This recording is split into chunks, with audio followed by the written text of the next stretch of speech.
অনেক বলেছেন তো, বেশি বললে অভ্যাস খারাপ হয়ে যাবে তো। মাননীয় স্পিকার, আজকে 2026-27 অর্থ বছরের বাজেট অধিবেশনের বক্তব্য দেওয়ার জন্য এখানে দাঁড়িয়েছি। আমি আমার বক্তব্যের শুরুতে আমার কিছু কথা বলে নিতে চাই।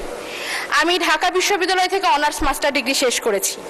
যদি ছাত্র জীবন থেকে রাজনীতির সাথে সংযুক্ত না থাকতাম, যদি জুলাই গণ অভ্যুত্থানের মতো ঐতিহাসিক ঘটনার অংশ না হতাম, কিংবা যদি আমার দল আমাকে মনোনীত না করত, তাহলে হয়তো আজ আমি এই সংসদে দাঁড়িয়ে থাকতে পারতাম না। মাননীয় স্পিকার, এই সংসদের বাইরে আমার মতো অসংখ্য 25 বছর বয়সী সদ্য গ্র্যাজুয়েট সার্টিফিকেট হাতে নিয়ে ঘুরে বেড়াচ্ছে চাকরির আশায়। দেশে চাকরি নেই, ব্যবসার সুবিধা নেই, কৃষিকাজের জন্য পর্যাপ্ত জমি নেই, বিসিএস ছাড়া অন্য কোনো পেশায় মান সম্মান নেই। মাননীয় স্পিকার, পুলিশ হেডকোয়ার্টারের তথ্য অনুযায়ী বাংলাদেশে গড়ে প্রতি বছর আত্মহত্যার হার 11,000-এর অধিক, যার মধ্যে প্রায় 65%ই তরুণ তরুণী। মাননীয় স্পিকার, শিক্ষার্থীদের জন্য সরকারের নানান প্রকল্প রয়েছে, ভর্তুকি রয়েছে, আর চাকরিজীবীদের জন্য রয়েছে পে স্কেল, বোনাস। কিন্তু এই সমস্ত বেকার যুবক যুবতীদের জন্য রয়েছে শুধুমাত্র অবমাননা, অবহেলা, অসম্মান।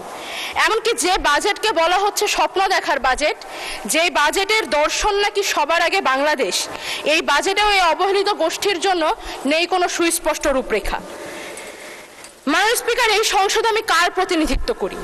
এই সংসদে আমি সেই সমস্ত তরুণদের প্রতিনিধিত্ব করি যারা স্বপ্নবাজ, যারা বুকে দেশপ্রেম, হাতে সার্টিফিকেটের গোছা আর কাঁধে পরিবারের বোঝা নিয়ে দেশ নিয়ে চিন্তা করে যায়, দেশের মাটিতেই থাকতে চায়, দেশেই কিছু করতে চায়। মাননীয় স্পিকার, এই দেশ তাদেরকে কোনো সামাজিক অর্থনৈতিক নিরাপত্তা দিতে পারে না। তাদের নাগরিক হিসেবে আত্মসম্মান রক্ষায় কোনো ব্যবস্থা নেই, কোনো প্রস্তাবনা নেই। মাননীয় স্পিকার, আজ জাতীয় সংসদে বাংলাদেশের প্রধানমন্ত্রী উপস্থিত নেই। আমি শিক্ষিত বেকার তরুণদের প্রতিনিধি হিসেবে আপনার মাধ্যমে মাননীয় প্রধানমন্ত্রীকে অনুরোধ জানাতে চাই, আলোচনার সমালোচনার বাইরেও সত্যি সত্যি কাজে লাগবে এরকম কিছু নিয়ে আসুন। এই বিপুল কর্মক্ষমতাকে কাজে লাগানোর জন্য আমি কিছু প্রস্তাবনা রাখতে চাই। বর্তমানে সরকারি চাকরিতে শূন্য পদের সংখ্যা 4 লক্ষাধিক। সরকারি অফিস আদালতে পর্যাপ্ত লোকবল নেই। এই ক্ষেত্রে স্থায়ী জনবল নিয়োগের আগ পর্যন্ত চুক্তিভিত্তিক অসচ্ছল ও মেধাবী শিক্ষার্থীদেরকে অগ্রাধিকার ভিত্তিতে পার্ট টাইম কাজের সুবিধা করে দেওয়া যেতে পারে। এটি যেমন তাদের অভিজ্ঞতাকে সমৃদ্ধ করবে, তেমন তাদের সামাজিক ও অর্থনৈতিক নিরাপত্তা দেবে। আবার সরকারও লোকবল সংকট থেকে মুক্তি পাবে। মাননীয় স্পিকার, দক্ষ মানব সম্পদ গঠনের উদ্দেশ্যে বাংলাদেশের সরকার বিভিন্ন সময় বিভিন্ন কারিগরি প্রশিক্ষণ দিয়ে থাকে, কিন্তু বর্তমান যুগটাই টেকনোলজির যুগ। এই বিশ্বায়নের যুগে পুরো পৃথিবী মার্কেট প্লেস। যুগের সাথে তাল মিলাতে শিক্ষিত তরুণদের জন্য অন্যান্য কারিগরি প্রশিক্ষণের পাশাপাশি সরকারের উচিত সরকারি ইনভেস্টমেন্টে ফ্রিল্যান্সিং ট্রেনিংয়ের ওপরে গুরুত্ব আরোপ করা। এতে তরুণরা স্বনির্ভর হবে, তাদের হাত ধরে বাংলাদেশে বৈদেশিক মুদ্রা আসবে এবং বেকারত্বের পরিমাণ কমে আসবে। আমি অনুরোধ জানাবো এই সমস্ত শিক্ষিত বেকার তরুণদের কথা গুরুত্বের সাথে মাথায় রাখার জন্য, কারণ আমাদের ভুলে গেলে চলবে না যেই গণ অভ্যুত্থানের মাধ্যমে বাংলাদেশ থেকে স্বৈরাচার বিতাড়িত হয়েছে, তার অন্যতম চালিকা শক্তি ছিল এই সমস্ত তরুণরাই। মাননীয় স্পিকার, জুলাইয়ের কথা মনে করিয়ে দিতে চাই, বছর ঘুরে জুলাই কিন্তু পুনরায় সমাগত। 2024 সালের এই জুলাই মাসে বুকের তাজা রক্ত ঢেলে দিয়ে শত শত মানুষ রাস্তায় নেমেছিল, রক্ত দিয়েছিল বাংলাদেশ থেকে স্বৈরাচারকে তাড়ানোর জন্য। 2 বছর পরেও কিন্তু সেই স্বৈরাচারের বিষ দাঁত আমরা ভাঙতে দেখিনি। এখনো তাদের সন্ত্রাস চারিদিকে জারি রয়েছে, এখনো তারা জোর গলায় হুমকি দেয়। এত এত মানুষ হত্যার জন্য তারা বিন্দুমাত্র অনুতপ্ত না। খুনি হাসিনা তার সিংহাসন টিকিয়ে রেখেছিল কালচারাল ফ্যাসিস্টদের কাঁধে পা দিয়ে।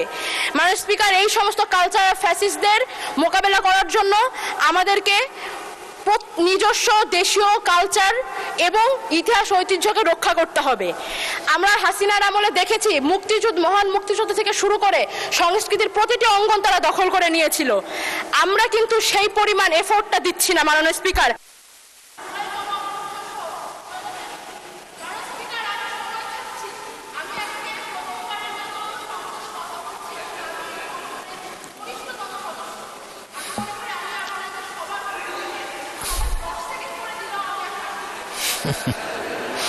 আচ্ছা, আপনাকে 2 মিনিট দেওয়া হলো, 2 মিনিটে শেষ করুন। 2 মিনিট পর্যাপ্ত নয়, আমি অন্তত 3 মিনিট সময় আমাকে দিতে হবে। আচ্ছা বলেন। আমি প্রস্তাব রাখছি জুলাই গণ 3 মিনিট দেন ওনাকে। ও আমি প্রস্তাব করতে চাই জুলাই গণ অভ্যুত্থান সহ স্বাধীনতা পরবর্তী ফ্যাসিবাদ বিরোধী প্রত্যেকটা আন্দোলনের স্মৃতি ও চেতনাকে রক্ষার জন্য বাজেট বরাদ্দ দেওয়া হোক, রাষ্ট্রীয় অর্থায়নে নাটক, চলচ্চিত্র, চিত্রাঙ্কন প্রতিযোগিতার মতো আয়োজন করা হোক এবং একই সাথে এই বাজেটে বাংলাদেশের লোক সংস্কৃতিকে সংরক্ষণ করার দিকে বিশেষ গুরুত্ব দেওয়া উচিত। মাননীয় স্পিকার, আমি সংক্ষিপ্ত করব। জুলাই গণ অভ্যুত্থানের পর নতুন বাংলাদেশের আমরা যে স্বপ্ন দেখি, সেই স্বপ্নে প্রাণ ও প্রকৃতির প্রতি দায়ভার আমরা বোধ করি। আমাদের বাংলাদেশে রয়েছে পৃথিবীর সবচাইতে বৃহত্তম ম্যানগ্রোভ সুন্দরবন, যা উপকূলের পাহারাদার হিসেবে প্রতি বছর আমাদেরকে প্রাকৃতিক দুর্যোগ থেকে বাঁচায়।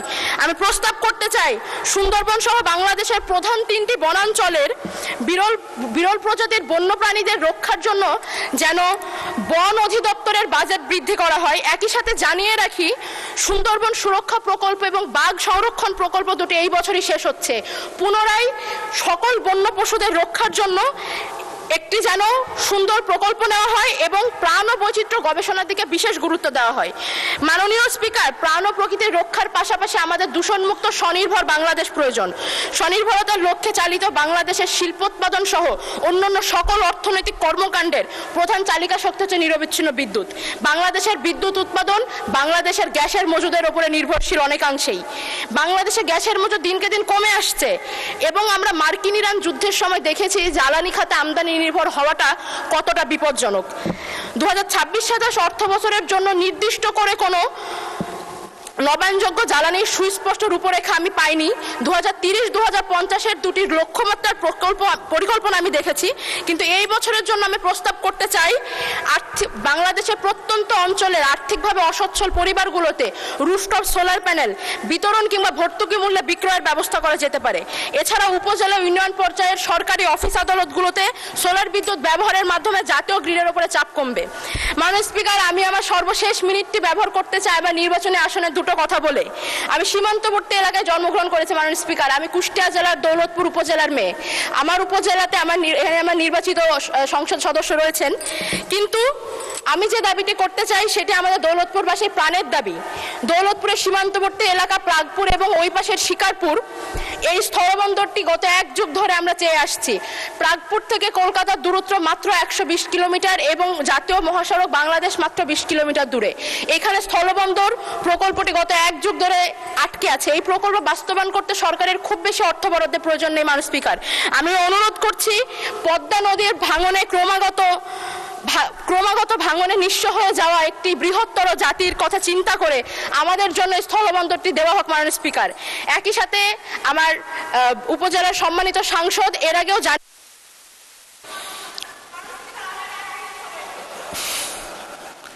অনেক বলেছেন তো, বেশি বললে অভ্যাস খারাপ হয়ে যাবে তো। বলেন, 1 মিনিট বলেন। আমাকে আর 1 মিনিট দেওয়া হোক। ওকে 1 মিনিটে শেষ করেন। আমাদের দৌলতপুর উপজেলা বাংলাদেশের অন্যতম বৃহত্তর প্রশাসনিক উপজেলা মাননীয় স্পিকার। এই উপজেলাটি এক উপজেলা এক নির্বাচনী আসন একটি মাত্র থানার উপরে নির্ভরশীল। আমার সহ সাংসদ ইতিমধ্যে বলে গিয়েছেন আমাদের থানাতে যেন 5টি যানবাহন দেওয়া হয়। আমি জানাতে চাই আমাদের দৌলতপুরে আসলে আরও একটি থানার প্রয়োজন। যতদিন না আমি প্রস্তাব করছি আমার দৌলতপুরে আরও একটি থানা স্থাপন করা হোক।